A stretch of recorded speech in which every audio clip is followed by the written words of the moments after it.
Hi, I'm Ellen. And I'm Lauren. Welcome to Johnny Benny Campus News, CSB SJU's weekly news show, filling you in on what is going on around campus. First up this week, we go straight to Rachel Radin with sports.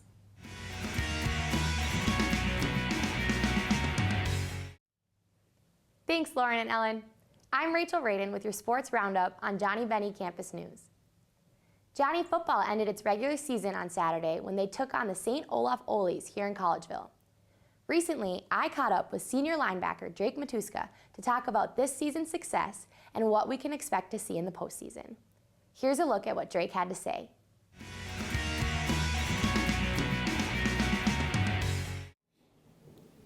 So I'm here with senior linebacker Drake Matuska. Thanks for joining us, Drake. Of course. So the Johnnies have had a really great season so far. Can you tell us a little bit about what you attribute all your success to?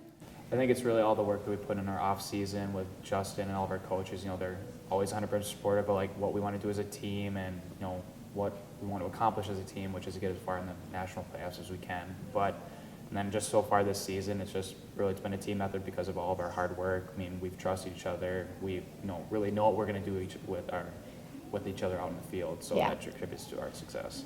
Very cool. So with only one loss on the season so far to the rival Tommies, what could you say the Johnnies took out of that game to finish the rest of the season strong? It was more of like a learning moment for us. I mean, obviously we came in preseason as projected conference champs, so we had a chip on our shoulder, but also an arrow on our back, just of always trying to be the best. But like you said, it was a learning moment. We knew that we still had made a lot of stuff to do, and during the season, and obviously with our streak now towards the end, we're kind of getting back to the top shape and where I want us to see going into playoffs. Awesome. So with playoffs in mind, what can we expect or hope to see when postseason comes? We don't really know yet. I mean, it's still up to the D3 committee on whether they decide if our strength of schedule is good enough to get us into the playoffs. But I mean, we just have to focus on it one game at a time, and hopefully they see it in our best interest to put us in the playoffs. Awesome. Well, thank you so much again, Drake, for joining us. Of course. We wish you guys the best of luck. Thank you.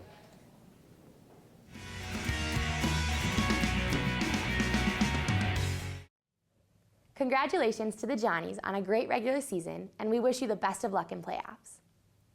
As fall sports are wrapping up, the winter sports season has just begun. Johnny Hockey had its first conference matchup last weekend when they faced Concordia College at the National Hockey Center in St. Cloud. Concordia defeated St. John's 3-1 in Friday's game and came out on top again on Saturday, barely edging out the Johnnies with a 3-2 win. The Johnnies took a break from conference play this weekend and hosted two nationally ranked Wisconsin schools. On Friday night, they took on UW Eau Claire at the MAC, and on Saturday, they faced UW Stevens Point at the National Hockey Center in St. Cloud. The Johnnies will be back on home ice this Friday, where they take on Hamlin in another big conference matchup. The puck will drop at 7:30 p.m. at the National Hockey Center in St. Cloud. Johnny basketball is also underway and heading into their season with a little confidence, as they were picked to finish second in the MIAC preseason poll. The Johnnies roster has a lot of familiar names as they expect to return almost 85% of the team's scoring from last year. The team also welcomes a new head coach this season, 2004 St. John's grad Pat McKenzie. McKenzie replaces Coach Jim Smith, who retired last spring after 51 seasons at SJU. The Johnnies open their season this Friday against Division II St. Cloud State at 8 p.m. Thanks for tuning in to this week's Sports Roundup. I'm Rachel Radin for Johnny Benny Campus News. Back to you, Lauren and Ellen.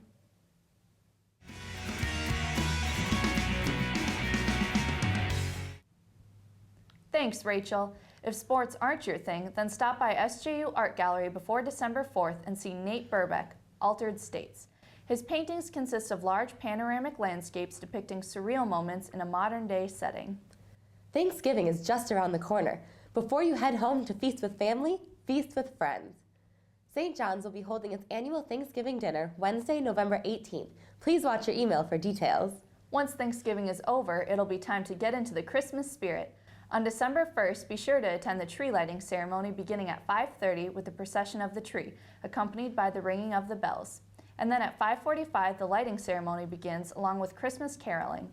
At 6 p.m., there will be a reception in Clemens Library with cookies, music, and a holiday photo shoot. Have you noticed anything new in St. Joseph? For those of you over 21, if you haven't already, stop by recently opened Bad Habit Brewing in St. Joseph. At Bad Habit Brewing Company, you can enjoy a beer while sitting directly in front of the tanks that your beer was made in. They feature several handcrafted flagship brews, a rotating selection of specialty and seasonal brews, and homemade sodas. Bad Habit is the first brewery in St. Joseph in over 100 years. Outside food is welcome, and they encourage you to order from other St. Joe restaurants and have it delivered to the brewery. And now for 5 things that you ought to do this coming week. 1. Friday night, JEC is hosting Johnny Benny Feud in Alum Hall from 8 to 10 p.m. Teams of up to 6 must pre-register to play this take on the game show Family Feud. Teams are encouraged to dress as famous families to win a prize for the best dressed team. Spectators are welcome to attend. 2. If you're looking for a change of pace, then be sure to celebrate the 18th Annual Festival of Cultures this Saturday. Doors open at 5 p.m. at the HCC Fieldhouse. The festival is full of music, entertainment, food, and of course, culture. Festival of Culture celebrates and recognizes the diversity at CSB SJU through student performances, cultural food sampling, and a fashion show. This event is free and open to the public. 3.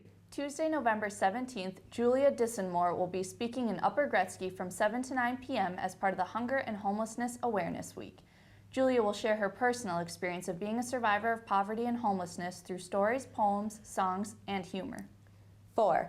Politics in a Pint is on Thursday, November 19th at 5 p.m. in Brother Willie's Pub. The topic of the night is gun rights and public shootings, rights, regulations, and reform, featuring panelists from CSB, SJU, and the local community. 5.